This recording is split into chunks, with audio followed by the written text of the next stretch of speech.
అక్షయ Tritiya special offer Mukunda జ్యువెలరీలో 22 carat gold పై flat 20% వే off and no making charges. April 17 నుంచి 20 వరకు మాత్రమే. సురేష్ గారు ఇప్పుడు ఇరాన్ రెస్పాన్స్ మనం ఒకసారి ఇరాన్ యాంగిల్లో మనం మాట్లాడితే ఇరాన్ ఎందుకు టాక్స్ తిరస్కరిస్తుంది? మీరు ఇరానియన్ సుప్రీం లీడర్ కానీ ఇరానియన్ స్పీకర్ పార్లమెంట్ మీరు ఆయన సీట్లో మీరు కూర్చుంటే హ్మ్. మీరు యురేనియం ఇచ్చేస్తారా యుఎస్కి? ఇవ్వరు. జేసీపీ అగ్రిమెంట్ చేసాం 2015లో, దాంట్లో మనం అగ్రి చేసాం అప్పుడు. కానీ యుఎస్ అప్పుడు పట్టించుకోలేదు కదా మమ్మల్ని. దాని తర్వాత 2 సార్లు చర్చలు చెప్పాం మేము. ఇప్పుడు మీరు ఫేస్ టు ఫేస్ కూడా చేయట్లేదు. ఇస్లామాబాద్ ఇంత పెద్ద కూడా అప్పుడు ఒమానియన్ ఫారిన్ మినిస్టర్ పాపం కూర్చొని కూర్చొని చెప్పించారు. సెకండ్ టైం టాక్స్ జరిపినప్పుడు యూకే ఫారిన్ ఆఫీస్ నుంచి ఒక రిప్రజెంటేటివ్ ఉండే, ఆయన కూడా అన్నారు we are almost close to the agreement. అప్పుడు తీసుకొచ్చి బాంబేసేసాం. అంటే వీళ్ళకి అక్కర్లేదు అంటున్నారు. అంటే ఇరాన్ బ్లఫ్ చేస్తుందా లేకపోతే వారికి నిజంగా రెడీగా ఉన్నారా వాళ్ళు? మీ దగ్గర ఆయుధాలు లేనప్పుడు మీరేం చెప్తారు? నా దగ్గర చాలా ఉన్నాయి, ఆటం బాంబు కూడా ఉంది అంటారు మీరు, న్యూక్లియర్ బాంబు కూడా ఉంది అంటారు మీరు. ఎందుకంటే మీ ఒపోనెంట్ భయపడాలి. మీ దగ్గర ఉంటే మీరు చేసి చూపించాలి. కానీ వీళ్ళ దగ్గర ఉన్నది మిసైల్స్ అండ్ డ్రోన్స్. సరే, అది కూడా ఎఫెక్టివ్గా వాడుకున్నారు, దాంట్లో డౌట్ లేదు. కానీ ఎన్ని రోజులు స్టేయింగ్ పవర్ అంటాం మనం. ఇప్పుడు మీరు ఎన్ని రోజులు యుద్ధంలో ఉండగలరు? రష్యా యుక్రెయిన్ చూడండి, ఇద్దరు టైర్డ్ అయిపోయారు. 4 ఏళ్ళ నుంచి జరుగుతుంది. ఆ బాక్సర్లు ఉంటారు చూడండి, ఒక 20 రౌండ్లు అయిన తర్వాత బాక్సింగ్ మ్యాచ్లో ఎట్లా ఉంటుంది, నిలబడడానికి కూడా కావట్లేదు ఇద్దరితో. కానీ లేచి ఒకటి కొడతారు, మళ్ళీ ఆడి ఇంకోటి కొడతారు, మళ్ళీ పడిపోతారు ఇద్దరు, మళ్ళీ గంట తర్వాత లేస్తారు మళ్ళీ ఇద్దరు. ఇది ఆ సంగతి రష్యా యుక్రెయిన్. ఇది కూడా అంతే అయిపోతుంది. ఇప్పుడు చూడండి, ఇప్పుడు మనం ఎంత ఇవాళ February 28 మొదలైంది and we are talking of 31 + 2 52 days. 52వ రోజు ఇవాళ. వారంలో అయిపోతుంది, 2 రోజులు అయిపోతుంది, 3 రోజులు అయిపోతుంది అన్నట్టు. 4 రోజుల్లో అయిపోతుంది మొత్తం అని చెప్పిండు. ఇప్పుడు ఏమైంది ఇప్పుడు? సో ఇప్పుడు ట్రంప్కి ఒక డిసిషన్కి రావాల్సింది. This war cannot be extended. ఒకటి డబ్బులు చాలా ఖర్చు చేస్తున్నారు.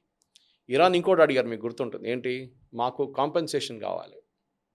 మా దగ్గర మీ అసెట్స్ అంతా, మా అసెట్స్ సీజ్ చేసి పెట్టుకున్నారు కదా, దాని నుంచి మాకు $25 బిలియన్ కావాలన్నారు. అంటే అదొక పాయింట్. అసలు మెయిన్ వీళ్ళకి ఇబ్బంది ఏంటి? న్యూక్లియర్ ఇష్యూనే ప్రధానమైన ప్రాబ్లమా? మా దగ్గర న్యూక్లియర్ వెపన్ ఉంటే నన్ను ఎవడు కొట్టాడు. అంటే అడ్డంకి అదేనా ఇప్పుడు? Kim Jong Un is a classic example. నిన్న కూడా ఒక మిసైల్ ఫైర్ చేసిండు ఆయన. కిమ్ జాంగ్ ఉన్ని ఎవడు వెళ్ళి పుల్లలు పెట్టాడు, ఎవరు వెళ్ళి ఆయన ఏం చేయడు, మీకు గుర్తుంటుంది.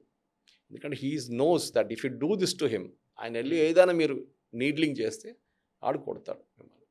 వాళ్ళ దగ్గర చేయలేదు కానీ చేయొచ్చు, ఆ థ్రెట్ ఉంది. ఇరాన్ దగ్గర ఏముంది చెప్పండి? ఈ రెజ్యూమ్ సర్వైవ్ అయ్యింది అనుకోండి, ఇదంతా అయిపోయిన తర్వాత వాళ్ళు న్యూక్లియర్ వెపన్స్ అన్ని హ్యాండ్ ఓవర్ చేసి, అంటే న్యూక్లియర్ మెటీరియల్ హ్యాండ్ ఓవర్ చేసి, మిసైల్స్ అని మేము తగ్గించేస్తాం మా ప్రొడక్షన్ అని చెప్పి అంతా సంతకం పెట్టిన తర్వాత వాళ్ళు రేపు ఇజ్రాయెల్ యుఎస్ వచ్చి మళ్ళీ కొడతారు వాళ్ళు. అప్పుడు వాళ్ళు ఏం చేస్తారు? ఏం చేయలేరు. This exactly what Ukraine did. Ukraine దగ్గర ఉన్న న్యూక్లియర్ వెపన్స్ అంతా యూరోపియన్ యూనియన్, అదే నేటో కల్పించి తీసేసింది అక్కడి నుంచి. వాళ్ళ దగ్గర సరెండర్ చేయించారు రష్యా దగ్గర. రష్యా వాళ్ళ మీద అటాక్ చేసినప్పుడు వీళ్ళ దగ్గర న్యూక్లియర్ వెపన్స్ లేదు యుక్రెయిన్ దగ్గర. వాడుకోవడానికి కాదు కానీ భయపడించడానికి కూడా లేదు వాళ్ళ దగ్గర. దేవర్ హెల్ప్లెస్ యుక్రెయిన్. అది చేసి పెద్ద తప్పు వాళ్ళు, కానీ చేశారు తప్పు, అది ఏం చేయలేరు. ఇప్పుడు ఇది కూడా అంతే.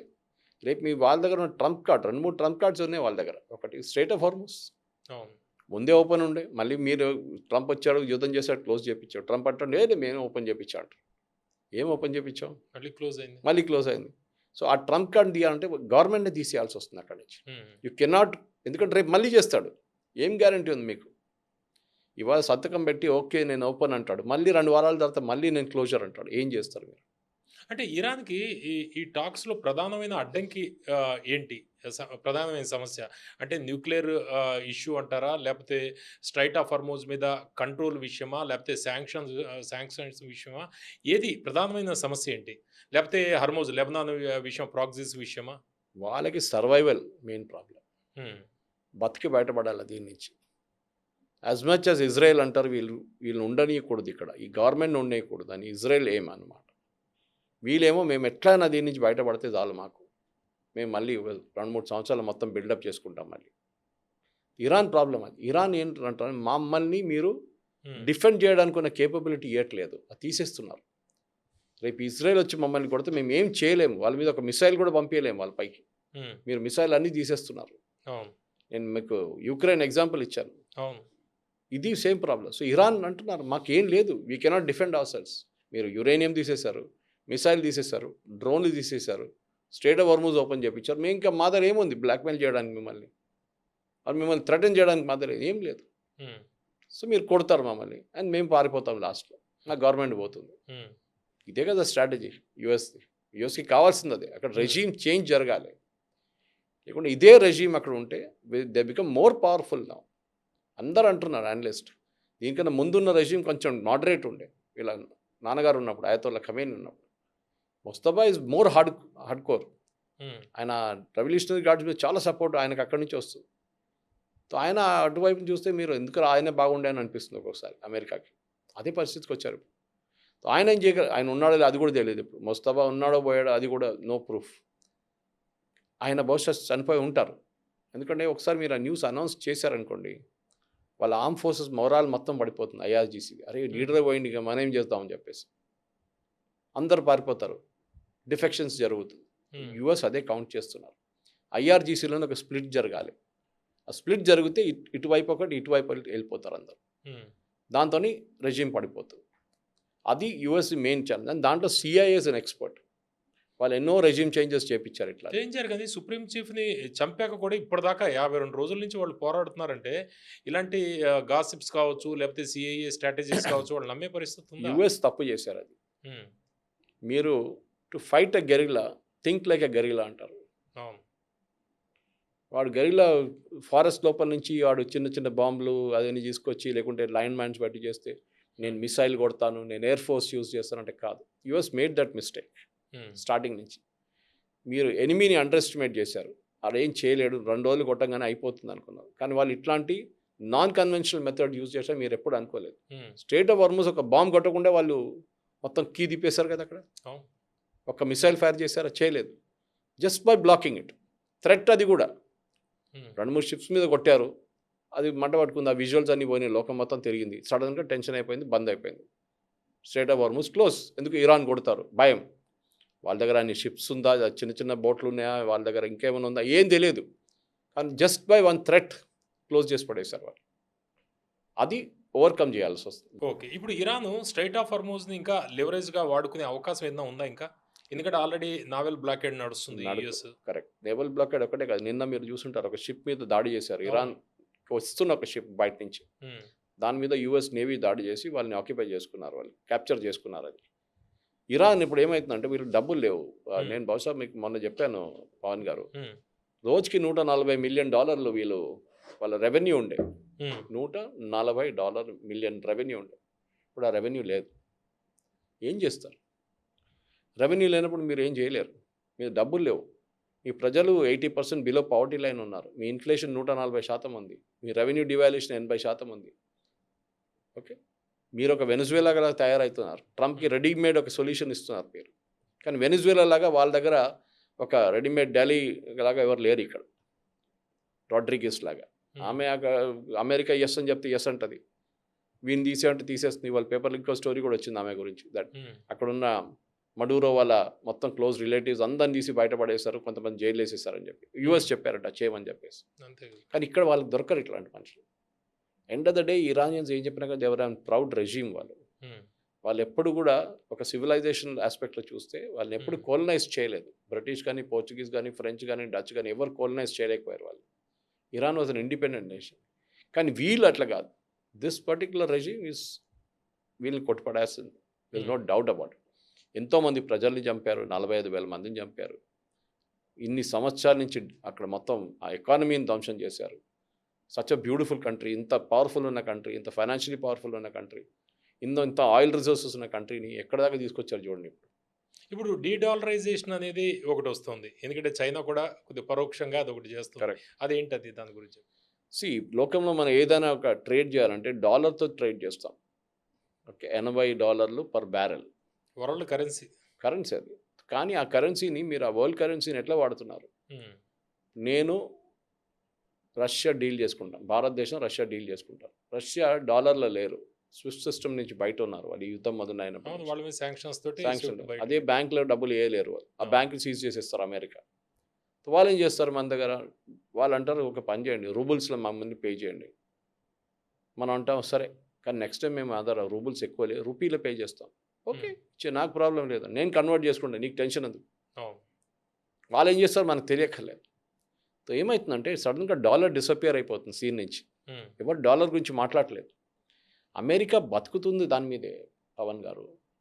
వాళ్ళు రేపు ఒక పెద్ద డీల్ జరగబోతుంది, ఇంటర్నేషనల్ డీల్, $500 మిలియన్ ఒక డీల్ సైన్ చేయబోతున్నారు. దాని కరెన్సీ కావాలండి. అంటే ఏం చేస్తాడు వీడు, $500 మిలియన్ ప్రింట్ చేస్తాడు అమెరికా. ఎందుకంటే ఆ కరెన్సీతోనే బతుకుతారు. సపోజ్ ఆ కరెన్సీ లేదనుకోండి, మీరు వచ్చిన అగ్రిమెంట్ చేసుకుంటాం, ఇంకోటి మా కరెన్సీలో డీల్ చేసుకుందాం, లోకల్ కరెన్సీలో. దానికోసం బ్రిక్స్ అనే సెటప్ మనకు తెలుసు కదా, బ్రెజిల్, రష్యా, ఇండియా, చైనా, ఆ కంట్రీస్తో. అండ్ అఫ్ కోర్స్ చేస్తున్నప్పుడు వాళ్ళు ఏమన్నారంటే బ్రిక్స్ కరెన్సీ పెడతామన్నారు. ఇమ్మీడియట్గా ట్రంప్ ఏమన్నారు మీకు గుర్తుంటుంది, ఆయన అప్పుడే పవర్లో వచ్చాను సెకండ్ టర్మ్, వార్నింగ్ ఇచ్చాడు, మిమ్మల్ని మొత్తం అందరినీ ఫినిష్ చేసి పడేస్తానే అన్నాడు. You have to deal only in dollar. Why? ఎందుకంటే ఎప్పటి నుంచో అది అట్లా ఉంది. అమెరికా ఏమైనా వాల్యూ ఎడిషన్ వేస్తున్నారా? డాలర్ ఏం లేదు. ఆ ప్రింట్ చేసిన డాలర్ మనం వాడుకుంటున్నాం అంతే, ఆధిపత్యం వాళ్ళది అంతే. అది ఎవరైనా మార్చడానికి ట్రై చేస్తే అప్పుడే ప్రాబ్లం అది. ఇప్పుడు చూడండి, రష్యా అంటున్నారు యుఎన్లో పేమెంట్ తీసుకుంటాం మేము కావాలంటే. ఇరాన్ ఎప్పటి నుంచో యుఎన్లో పేమెంట్ తీసుకుంటున్నారు. ఇప్పుడు యుఏఈ అంటున్నారు ఇవాళ. యుఏఈ హస్ టోల్డ్ యుఎస్, మీరు మమ్మల్ని కాపాడలేకపోతే, మీరు ఇరాన్ని రెజీమ్ని కొట్టకపోతే we will deal with all countries, మేము అందరి దగ్గర నుంచి యుఎన్ పేమెంట్ తీసుకుంటాం. అమెరికా భయపడతారు ఇమీడియట్గా, అరే ఇంత పెద్ద ఆయిల్ కంట్రీ అది యుఏఈ, వాళ్ళ దగ్గర ఆయిల్ ఎక్కువ లేనా కానీ వాళ్ళ పవర్ ఎక్కువ ఉంది, వాళ్ళ ట్రేడింగ్ పవర్ ఎక్కువ ఉంది. వాళ్ళు డాలర్ వద్దంటే మళ్ళీ డ్రైమ్ మీరు డాలర్ ఎవడు అడుగుతారు, ఎవడు అడగడు డాలర్ని, మళ్ళీ చత్తర పడాల్సి వస్తుంది డాలర్ని. ఆ పరిస్థితికి వచ్చేస్తారు వాళ్ళు. సో డాలర్ని స్ట్రాంగ్గా ఉంచుకోవడం అనేది ట్రంప్ది చాలా మటుకు, ఎందుకంటే వాళ్ళ ఫైనాన్షియల్ దాని మీద బెడ్ రాక్ అంటారు ఇంగ్లీష్లో, దాని మీద ఉంటుంది. అంత సడన్గా దాన్ని తీసేస్తే ఏముండదు. రేపు మనం బంగ్లాదేశ్ డీల్ చేసుకుంటాం, టాకా ఇస్తాం, టాకాలో పేమెంట్ ఇచ్చేస్తామని, వాళ్ళు మనకి రూపీస్లో పేమెంట్ ఇస్తారు. ఓకే, లేకుంటే బార్టర్ చేసుకుంటాం, ఇరాన్తో చేసాం కదా, ఈ ఆయిల్ తీసుకొని వాళ్ళకి బియ్యం ఇచ్చాం మనం, పాత సిస్టమ్ వాటర్ అట్లా. సో డీడాలరైజేషన్ అనేది ట్రంప్కి చాలా పెద్ద భయం. ఎందుకంటే అమెరికా బతుకుతున్న అదే డాలర్ మీద. మీరు ఆ డాలర్ని ఇంటర్నేషనల్ ట్రాన్సాక్షన్స్ తీసేస్తే then it will be not said in dollar. రేపు ఆయిల్ ఇన్ డాలర్ అని చెప్పారు, ఇంకో కరెన్సీలో చెప్తారు.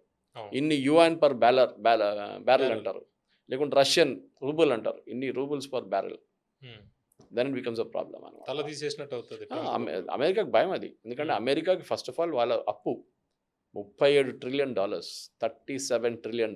ప్రతి దేశం దగ్గర అప్పు తీసుకున్నారు అమెరికా. ఆలోచించండి, we are the most powerful country, we are the most ఇది అంటారు ట్రంప్, కానీ ప్రతి దేశం దగ్గర అప్పు తీసుకున్నారు, ఇంక్లూడింగ్ భారతదేశం దగ్గర. మన దగ్గర 200 బిలియన్ 300 బిలియన్ వీళ్ళు అప్పు తీసుకున్నారు మన దగ్గర. దానికి అఫ్కోర్స్ ఇంట్రెస్ట్ ఇస్తారులే, కానీ వాళ్ళు బాండ్స్ ఇష్యూ చేసినప్పుడు మనం సబ్స్క్రైబ్ చేస్తాం దాన్ని. రిజర్వ్ బ్యాంక్ చేస్తుంటారు, మేము $10,000 crore చేస్తాం, కానీ రేవంత్ రెడ్డి దాంట్లో 5,000 వెళ్ళి తీసుకుంటాడు. ఓకే, ఇంట్రెస్ట్ కట్టాల్సి వస్తుంది, ఏదో ఒక రోజు రిడెంప్షన్ డేట్ ఉంటుంది దానికి. ఇది పరిస్థితి. మీరు అడిగారు చూడండి పాకిస్తాన్ గురించి, పాకిస్తాన్ కూడా అంతే, మొత్తం వచ్చేసారు, రోడ్డు మీద వచ్చేసారు వాళ్ళు. వాడి దగ్గర $3 బిలియన్ అడిగితే యుఏఈ వాడితే ఇవ్వడానికి డబ్బులు లేవు వాడి దగ్గర.